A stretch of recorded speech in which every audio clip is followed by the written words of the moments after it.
की वीडियो जो आ रही है वो तो आती रहेगी, इसके साथ साथ आपको और भी बहुत सारी वीडियो इस चैनल पर देखने को मिलेगी।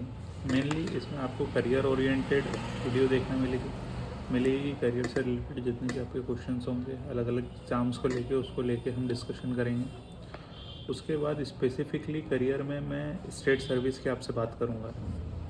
स्टेट सर्विस में भी मेनली MPPSC की मैं आपसे बात करूँगा, क्योंकि मैं खुद भी मध्य प्रदेश से हूँ और मध्य प्रदेश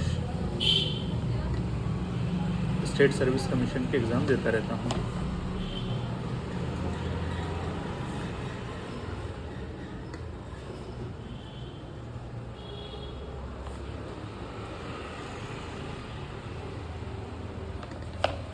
गाइस, पहला वीडियो है हमारा, इसीलिए हम इसको बहुत बेसिक रखते हैं। हम पहले अंडरस्टैंड करते हैं कि MPPSC क्या होता है और MPPSC एक्चुअल में कौन सी एग्ज़ाम ऑर्गेनाइज कराता है। MPPSC एक पब्लिक सर्विस कमीशन है जो कि रिस्पॉन्सिबल है स्टेट के बिहाफ पे रिक्रूटमेंट करने के लिए। और मेनली जो इसकी सबसे मुख्य एग्ज़ाम है उसको कहते हैं state service examination. State service examination ये एग्ज़ामिनेशन हर साल होती है और हर साल के लिए सिर्फ एक ही बार होती है। जैसे हम एग्ज़ाम्पल लेते हैं स्टेट सर्विस 2024। सबसे पहले इसका नोटिफिकेशन जारी होता है। नोटिफिकेशन के बाद नोटिफिकेशन में ही फॉर्म की डेट, एग्ज़ाम की डेट और उस फॉर्म को कैसे भरना उसकी सारी डिटेल उसी में ही दी रहती है, नोटिफिकेशन के अंदर ही। और इसके साथ साथ पोस्ट की डिटेल भी नोटिफिकेशन के अंदर ही दी हुई रहती है। आगे चल के जब हम फॉर्म फिल कर देते हैं और फॉर्म फिल करने से लेके एग्ज़ाम के बीच में हमें लगभग 1.5 से 2 महीने का कभी कभी ज़्यादा भी हो जाता है, कभी कभी कम भी हो जाता है। तो 1 से 2 महीने का हमें समय मिलता है कि हम तैयारी करें इसके पहले स्टेज के एग्ज़ाम के लिए, जिसको कहते हैं प्रीलिम्स। प्रीलिम्स एग्ज़ामिनेशन में 2 पेपर होते हैं। पहले होता है GS1, फिर होता है GS2। GS1 मेन पेपर होता है, जिसे हम मेन पेपर भी बोल सकते हैं, क्योंकि GS2 mainly state service examination के पॉइंट ऑफ व्यू से सिर्फ क्वालिफाइंग नेचर का होता है। इसको सिर्फ हमें क्वालिफाई करना पड़ता है, जो कि आप 33% नंबर ला के इसको क्वालिफाई करने के बाद आपका पहला पेपर चेक होता है और उसी बेसिस पर आपके कट ऑफ डिसाइड होता है और आपका सिलेक्शन होता है। जब आप प्रीलिम्स क्लियर कर लेते हैं तो आपको मेंस के लिए अपीयर होना होता है। मेंस में 6 पेपर होते हैं। इसमें GS1, GS2, GS3 और GS4, और जो लास्ट के 2 पेपर होते हैं, एक होता है हिंदी और एक होता है ऐसे। ये दोनों ही पेपर हिंदी मीडियम में होते हैं। हिंदी और ऐसे के भले इंग्लिश मीडियम वाला बच्चा भी होगा तो उसको हिंदी में ही ये पेपर लिखना होता है। जब आप मेंस क्वालिफाई कर लेते हैं तो लास्ट में होता है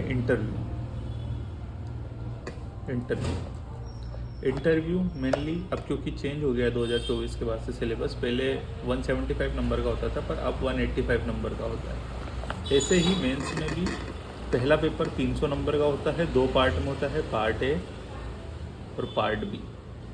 सेम पेपर 2 के लिए, सेम पेपर GS3 के लिए और सेम पेपर GS4 के लिए। GS4 में थोड़ा सा क्वेश्चन का पैटर्न अलग होता है, बाकी ऊपर के 3 पेपर में क्वेश्चन का पैटर्न सेम होता है।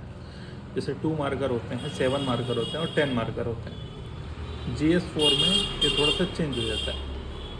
इसमें 2 मार्कर होते हैं जिनकी संख्या ऊपर के 3 पेपरों की संख्या से अलग होती है, और भी इसमें अलग अलग तरह के क्वेश्चन होते हैं। वो हम लेटर पार्ट में डिस्कस करेंगे जब हम एक एक पेपर को अच्छे से डिस्कस करेंगे। तब हिंदी 200 नंबर का होता है, 200 मार्क्स का होता है। बाकी सारे पेपर 300 मार्क्स के होते हैं। ये तो 1200 और ये 200 तो 1400 और 100 मार्क्स का ऐसे होता है तो 1500 और 185। तो टोटल हो गए मेंस प्लस इंटरव्यू मिला के 1685 नंबर का आपका पेपर होता है। तो ये पूरा प्रोसीजर है MPPSC एग्ज़ाम का। पूरी एग्ज़ाम कैसे कंडक्ट की जाती है। इस एग्ज़ाम से आप मेनली जो पोस्ट आपको मिलती है वो होती है डिप्टी कलेक्टर, DSP हो गया, उसके बाद असिस्टेंट डायरेक्टर, अलग अलग विभागों में होते हैं असिस्टेंट डायरेक्टर, जैसे एजुकेशन में होते हैं, फाइनेंस में होते हैं। इसके अलावा इसी एग्ज़ाम से आप वाणिज्यकर अधिकारी बनते हैं, इसी एग्ज़ाम से आप एक्साइज ऑफिसर बनते हैं, और भी विभिन्न प्रकार के पदों के लिए ये एग्ज़ाम कंडक्ट कराई जाती है, जो कि MPPSS को कंडक्ट कराता है। इंटरव्यू में मेनली 2 से 3 बोर्ड होते हैं। समय अनुसार ये बोर्ड जितने भी बोर्ड होते हैं इनकी संख्या बदलती रहती है। वहाँ पर आपके एजुकेशन से रिलेटेड क्वेश्चन पूछे जाते हैं, कुछ बेसिक प्रशासन से रिलेटेड क्वेश्चन पूछे जाते हैं, बेसिक एडमिनिस्ट्रेशन से रिलेटेड क्वेश्चन पूछे जाते हैं। इसके अलावा आपकी हॉबीज़ से रिलेटेड क्वेश्चन पूछे जाते हैं। इसके अलावा आपकी एबिलिटी चेक की जाती है कि are you fit for becoming an officer और नॉट। इस प्रकार के क्वेश्चन इसमें किए जाते हैं इंटरव्यू में। मेनली मेंस डिस्क्रिप्टिव होता है, इसमें अच्छा खासा आपको लिखना पड़ता है और उसके लिए अच्छी खासी प्रैक्टिस आपको और अच्छा खासा नॉलेज आपको गैदर करना पड़ेगा, तभी जाकर आप मेंस क्वालिफाई कर पाएंगे। प्रीलिम्स के लिए बहुत ज़्यादा मेहनत लगती है, आपको टेस्ट सीरीज़ फॉलो करना पड़ेगी।